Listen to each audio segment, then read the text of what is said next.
السلام علیکم دوستو، شام کہانی میں آپ کو خوش آمدید کہتے ہیں۔ آپ سے گزارش ہے کہ ہمارے چینل کو سبسکرائب ضرور کریں اور ساتھ میں گھنٹی کے بٹن کو بھی ضرور دبا دیں تاکہ ہماری آنے والی نئی مزیدار کہانیاں آپ تک آسانی سے پہنچتی رہیں۔ شکریہ۔ شاداب وادی، حسین پہاڑ اور دلکش مناظر کے لیے بلخ کا سارا شہر سارے جہاں میں عروس و بلات کے نام سے مشہور تھا۔ موسم گرما میں دور دراز خطوں سے سیاحوں کے قافلے رواں دواں چلے آتے تھے اور اچانک شہر کی رونق میں اضافہ ہو جاتا تھا۔ یہی جشن بہاراں کے دن تھے کہ خراسان کی طرف سے سیاحوں کا ایک کارواں اترا۔ اس قافلے میں ایک حسین و جمیل نوجوان بھی تھا جو حالات کا ستایا ہوا ہونے کے باوجود بھی خوبصورتی میں اپنی مثال آپ تھا۔ بوسیدہ لباس، بکھرے بال، اداس آنکھیں سب کچھ بتا رہی تھیں کہ وہ حالات کا ستایا ہوا مسکین ہے۔ بہار کا موسم گزر جانے کے بعد سیاحوں کے تمام قافلے اپنے اپنے علاقوں کی طرف واپس لوٹ گئے، لیکن نوجوان بلخ کی خوشگوار شام و سحر سے کچھ ایسا مانوس ہوا کہ یہیں کا ہو کے رہ گیا۔ شاہی باغ کے قریب جھاڑیوں کے درمیان اس نے ایک جھونپڑی بنا لی اور وہیں رہنے سہنے لگا۔ دن بھر وہ شہر کا گشت کرتا اور شام سے پہلے اپنی جھونپڑی میں لوٹ آتا۔ ایک مدت سے اس کی زندگی کا یہی معمول تھا۔ باغ کے شاہی ملازمین بھی ایک فقیر سمجھ کر کبھی اس سے مزاحمت نہیں کرتے تھے۔ ایک دن شام کا وقت تھا، سورج کی آخری کرنیں پہاڑوں کی چوٹیوں پر جلملا رہی تھیں۔ فقیر شہر کے گشت سے واپس لوٹ چکا تھا، نہ جانے کیوں آج اس کا دل بے حد اداس تھا۔ طبیعت بہلانے کے خیال سے باہر نکلا اور ٹہلتا ہوا باغ میں پہنچ گیا۔ کچھ ہی دور چلا تھا کہ ایک آواز کان میں آئی، کون اجنبی چلا آ رہا ہے؟ واپس لوٹ جاؤ۔ کیا تمہیں خبر نہیں ہے کہ آج سلطان بلخ کی شہزادی چہل قدمی کے لیے یہاں تشریف لائی ہے؟ جو ہی آواز کی طرف رخ پھیر کر دیکھا کہ ایک ہی جلوے میں دل کی دنیا زیر و زبر ہو گئی۔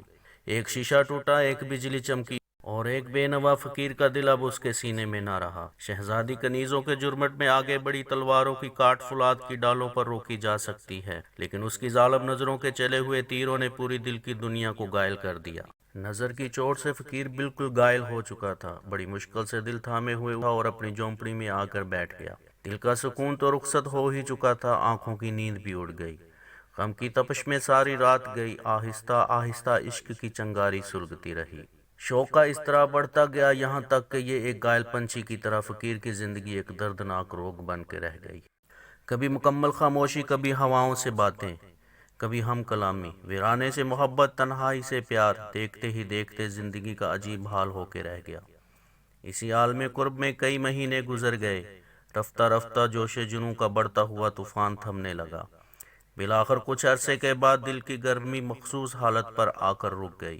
اب فقیر پر مدہوشی کا وہ عالم نہیں تھا، اب ایک حوصلہ مند مسافر کی طرح عشق نے ہاتھوں میں چراغ دے دیا تھا اور آرزو کے شوق نے منزل کی طرف بڑھنے کی ہمت پیدا کر دی تھی۔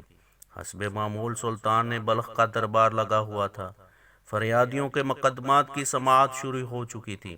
اتنے میں ایک نقیب نے آ کر اطلاع دی، جہاں پناہ ایک فقیر قلعہ معلیٰ کے دروازے پر کھڑا ہے، آپ کے قدموں میں حاضری کی اجازت چاہتا ہے۔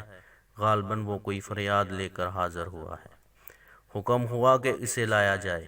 چند ہی لمحے کے بعد فقیر دربار میں حاضر کیا گیا۔ ہونے والے مقدمے کی سماعت کا سلسلہ ختم ہو چکنے کے بعد خطاب شاہی فقیر کی طرف متوجہ ہوا۔ تمہاری کیا فریاد ہے؟ فقیر نے جواب دیا، ایک ایسی درخواست لے کر حاضر ہوا ہوں جسے مجمع عام میں نہیں پیش کر سکتا، تنہائی کا موقع عنایت فرمایا جائے۔ دربار ختم ہونے کے بعد فقیر طلب کیا گیا۔ وزیر نے دریافت کیا، جہاں پناہ کے حضور میں تمہیں کیا کہنا ہے؟ جہاں پناہ کی شہزادی کے ساتھ نکاح کی درخواست لے کر حاضر ہوا ہوں، فقیر نے نہایت جرأت سے جواب دیا۔ ابھی فقیر کی زبان کا یہ جملہ ختم بھی نہ ہونے پایا تھا کہ غصے میں وزیر کی آنکھوں سے چنگاریاں اڑنے لگیں۔ بھرپور برہمی کے انداز میں کانپتے ہوئے کہا، تمہیں پتہ ہے کہ تم کیا کہہ رہے ہو؟ اس لب کشائی کی جرأت سے پہلے تمہیں اپنی حیثیت کا اندازہ لگانا چاہیے تھا۔ اس ناقابل برداشت گستاخی کی تمہیں سزا ملنی چاہیے۔ سلطان نے وزیر کو خاموش کرتے ہوئے کہا، یہ مجرم نہیں ہے، اسلام کا بخشا ہوا حق استعمال کر رہا ہے۔ پیغام نکاح کے لیے اسلام میں شاہ و گدا، امیر و غریب اور چھوٹے بڑے کا کوئی فرق نہیں ہے۔ اس کی درخواست کا جواب تازیانوں کی دھمکی سے نہیں دیا جا سکتا۔ اس سے کہہ دیا جائے کہ وہ اپنا جواب حاصل کرنے کے لیے ایک ہفتے بعد آئے۔ یہ جواب سن کر پیشانی میں امید کی کرن لیے ہوئے فقیر دربار شاہی سے واپس لوٹا۔ دل مبتلا کے لیے 1 ہفتے کی مدت صبح قیامت کی طرح طویل ہو گئی۔ بڑی مشکل سے انتظار کے بعد یہ دن کٹے۔ اس درمیان میں بادشاہ نے وزیر کو اپنے ارادے سے آگاہ کر دیا تھا کہ صاف انکار کی بجائے حسن و تدبیر سے فقیر کو ٹالا جائے، یا پھر کوئی ایسی کڑی شرط رکھی جائے جس کو پورا کرنا قریب ناممکن ہو۔ جب 7ویں دن فقیر دربار میں حاضر ہوا تو وزیر نے نہایت خندہ پیشانی سے اس کا خیر مقدم کیا، اعزاز کے ساتھ بٹھایا اور شرافت کی زبان میں فقیر سے مخاطب ہوا۔ شہزادی کے لیے دنیا کے نامور اور عظیم المرتبت بادشاہوں کی طرف سے بے شمار پیغامات موصول ہوئے ہیں، تمہارا پیغام بھی انہی میں شامل کر لیا گیا ہے۔ البتہ تم اگر ایک شرط پوری کر دو تو یقین دلاتا ہوں کہ تمہارا پیغام قبول کر لیا جائے گا۔ وزیر کا جواب سن کر اندھیرے میں ایک کرن پھوٹی اور خوشی سے فقیر کی آنکھیں چمک اٹھیں۔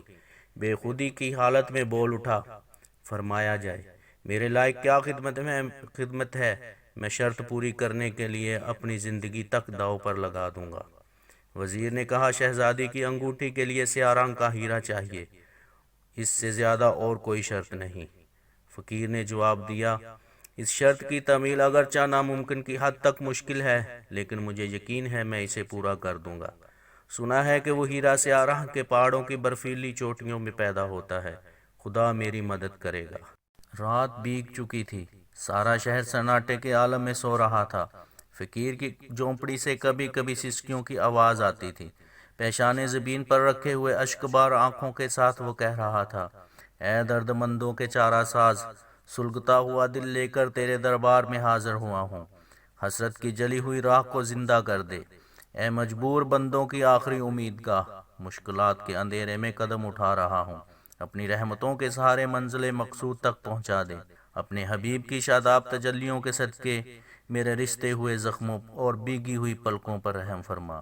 صبح ہوتے ہوتے اس کے آنسوؤں کا طوفان تھم گیا۔ سجدے سے سر اٹھایا تو پیشانی پر یقین کا اجالا چمک رہا تھا۔ شاید رحمت بندہ نواز کی کوئی غیر محسوس تجلی دل کے ویرانے میں اتر آئی تھی۔ ایک انجانے عزم کا تیور لیے ہوئے فقیر اٹھا اور کاندھے پر تیشہ رکھ کر آبادیوں سے باہر نکل آیا۔ دن رات انجانی منزل کی طرف چلتا رہا۔ اسے اپنی منزل خود نہیں معلوم تھی کہ دل کے غیبی سگنل پر قدم آگے بڑھ رہے تھے۔ خدا کی اس وسیع کائنات میں صرف سیاہ رنگ کے ہیرے کا ایک چمکتا ہوا نگینہ مطلوب تھا۔ چلتے چلتے ایک دن پہاڑ کی وادی میں شام ہو گئی۔ ہر طرف وحشتناک تاریکی اور بھیانک سناٹا چھایا ہوا تھا۔ جدھر نگاہ اٹھتی بلند و بالا پہاڑوں کی دیواریں راستہ روکے کھڑی تھیں۔ حیرانی کے عالم میں ایک پتھر کی چٹان پر بیٹھ گیا۔